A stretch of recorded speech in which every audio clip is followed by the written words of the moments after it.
Welcome back to day 4 of Regen Week interviews.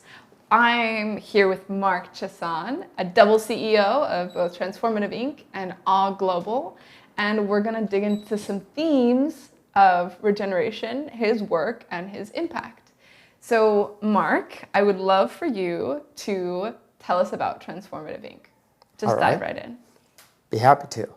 So Transformative Inc. is really set up to help eco-social and regenerative entrepreneurs obtain the resources they need to succeed.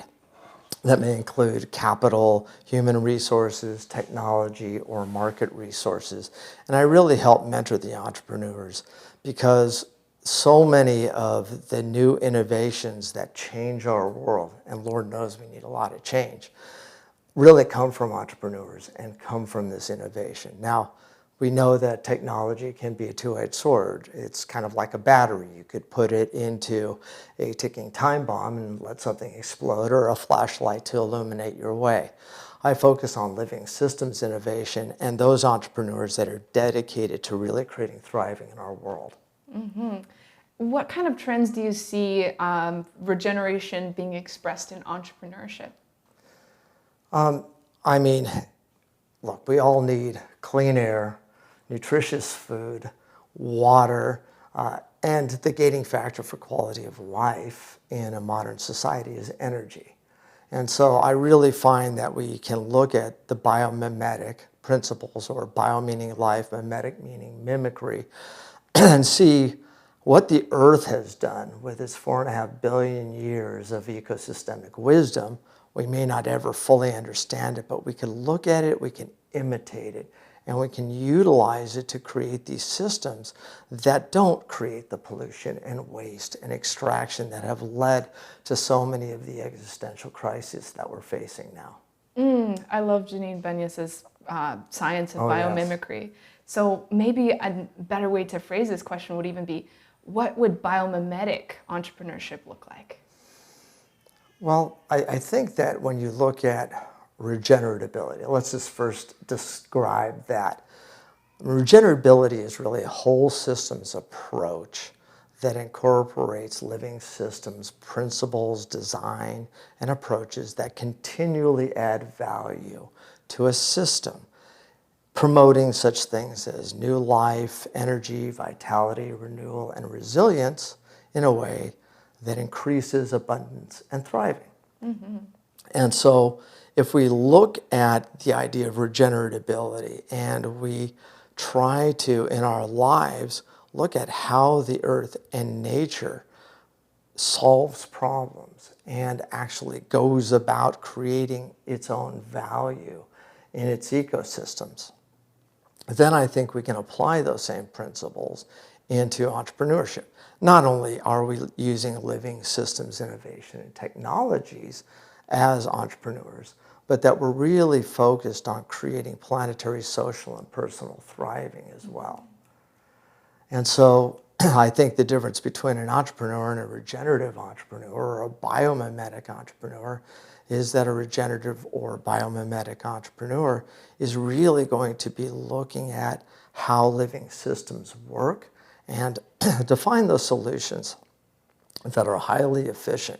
The other thing that I also really try to mentor my entrepreneurs to do is to use affirmative language rather than the double negative language. Mm-hmm. So often we have this war against that, or the fight against this, or the eradication of that. And rather, how can we create something good rather than fight against the bad? Mm-hmm. And what I find is your mind changes solutions. Like if we said, okay, let's end poverty. It's like, okay, but how do we create abundance? Mm-hmm. How do we create that wealth for all people on the planet by using the natural abundance of the planet and its ability to regenerate? So that's one way you could look at, how do we grow food for everybody? How do we create a supply chain where we're not wasting 50% of the food that we do create? And then if you take regeneratability into business, it would be like, well, how do I, as as an entrepreneur, as a mentor, as an investor, help these eco-social and regenerative entrepreneurs to learn a skill set that it isn't where they're hoarding and keeping the information and competing. They're creating new markets. They're sharing their wisdom. They're sharing their knowledge. And I think that is also regenerative, is how can you expand and bring more people into that level of abundance and thriving, whether it be from a personal level or an economic level or in their relationships, and to see the world through a different lens, not one of, oh, I've got to fight and I've got to compete and I've got to be in poverty and I got to work hard, but how can I actually create regeneratability in my business so that it scales and expands and it creates wealth for an abundance of people? Yeah, I think these principles are highly applicable in the world of business, in the world of finance, and in these entrepreneurial pursuits.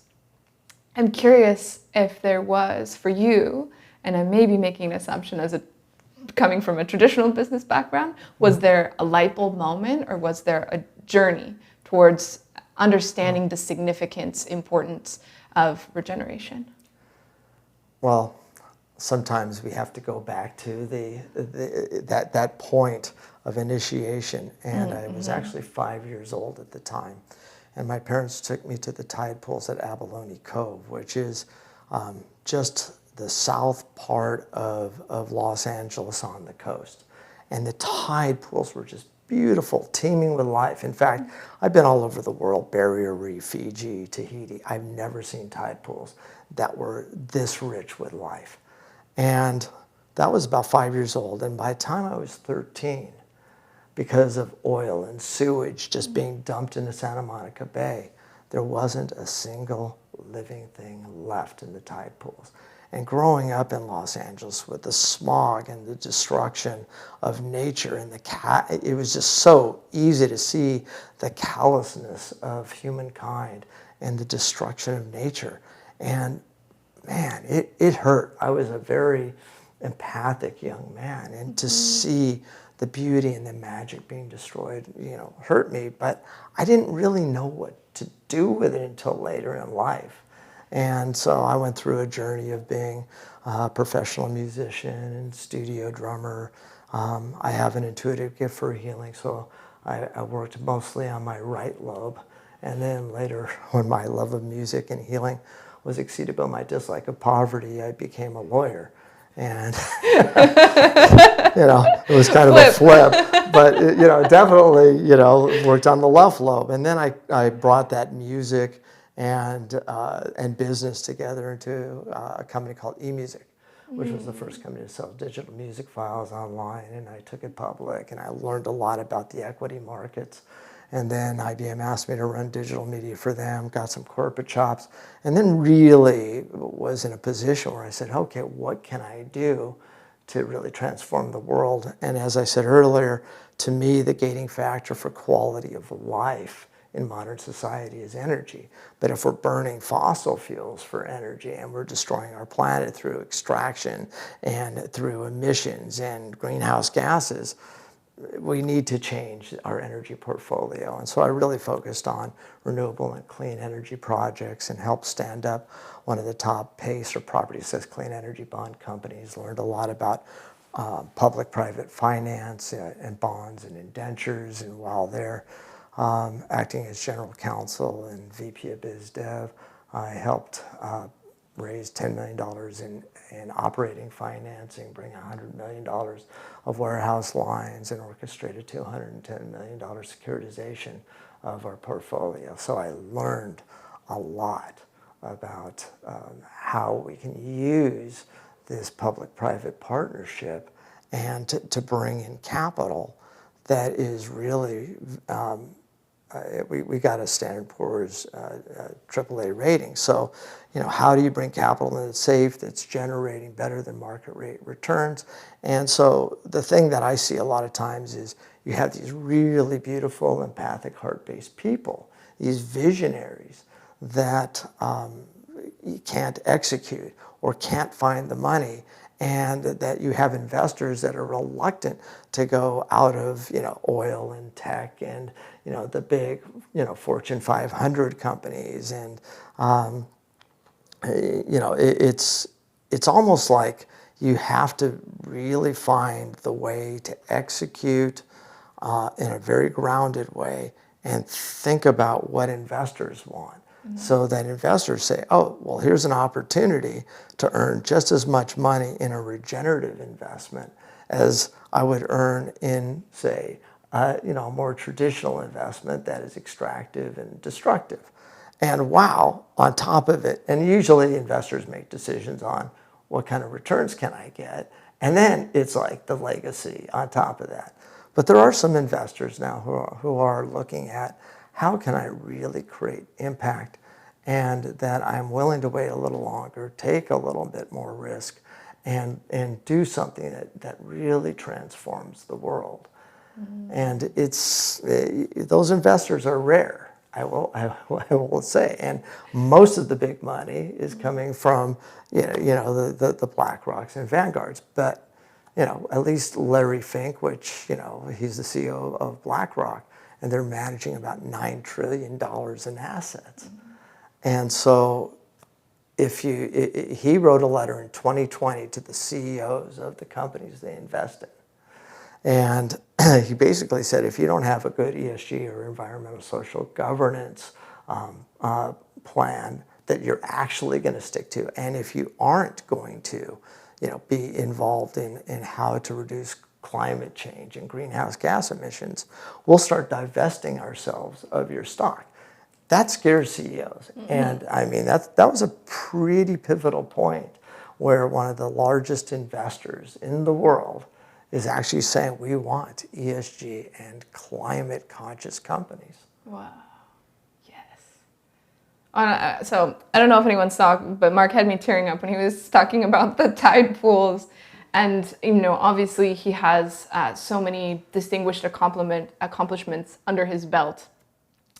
I really want to hear, knowing your expertise and background in investment and understanding these trends, because our work overlaps, and I'm really fascinated in societal redesign through creating regenerative communities, cities, village scale, communities, and where we can embody these principles at an experimental level. And one of the things that is tasked with us, and this can transition into awe, is to transition the world and transition traditional investment avenues and have them turn towards that and understand the value and the triple bottom line. So why don't you tell the camera what AWE stands for? AWE stands for abundance, wellness, and empowerment. And AWE is really devoted to creating new environments that really connect us more deeply to each other and the planet. In fact, when you unpack pretty much all social dysfunction down to its root causes, it comes down to fear and disconnection.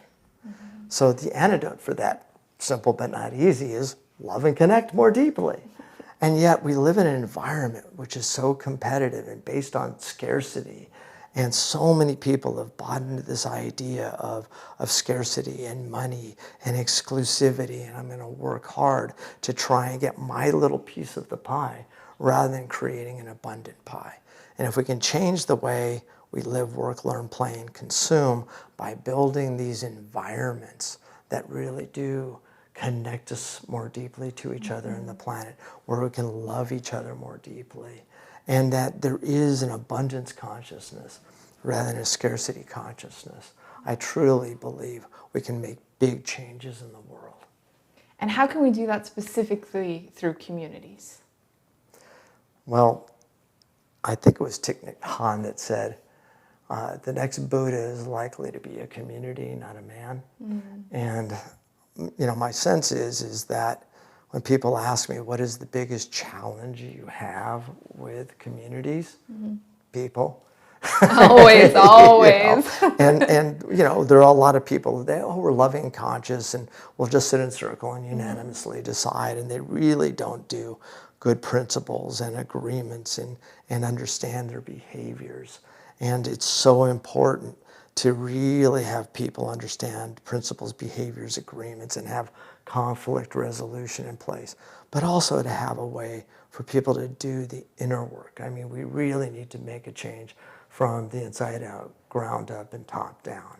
And so communities, like, I know I'm running out of time, but just there was something called the rat farm experiment that Stanford did. And they took these rats and they isolated them, put them in little cages by themselves, and gave them a cocaine drip and water. And they all became addicted to the cocaine. And then when they put them in an environment with lots of things to do and other rats, they all stopped going to the cocaine drip.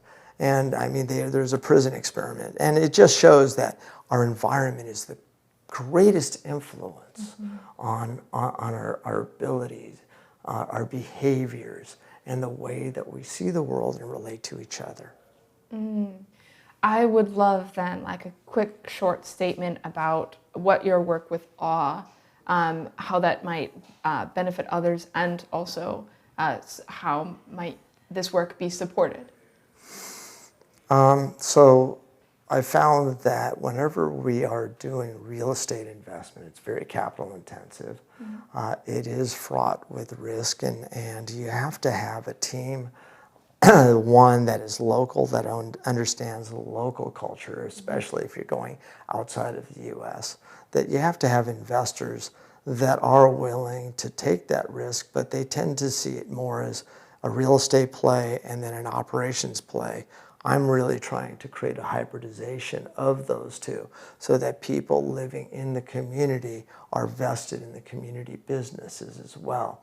And eventually the homeowners association fees go away and that people are getting paid to live there.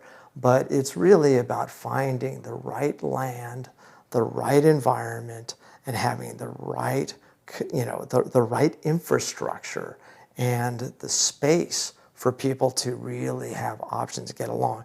You don't want the meditators shushing the drum circle, for example.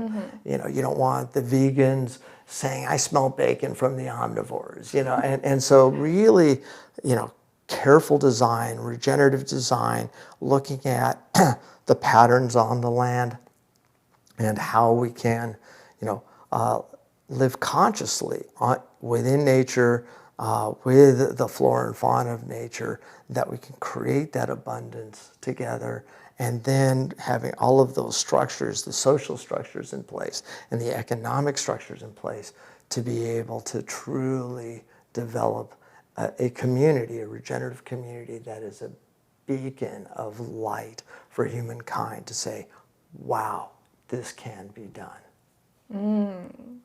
This can be done. I believe it. And it must be done. And it must be done.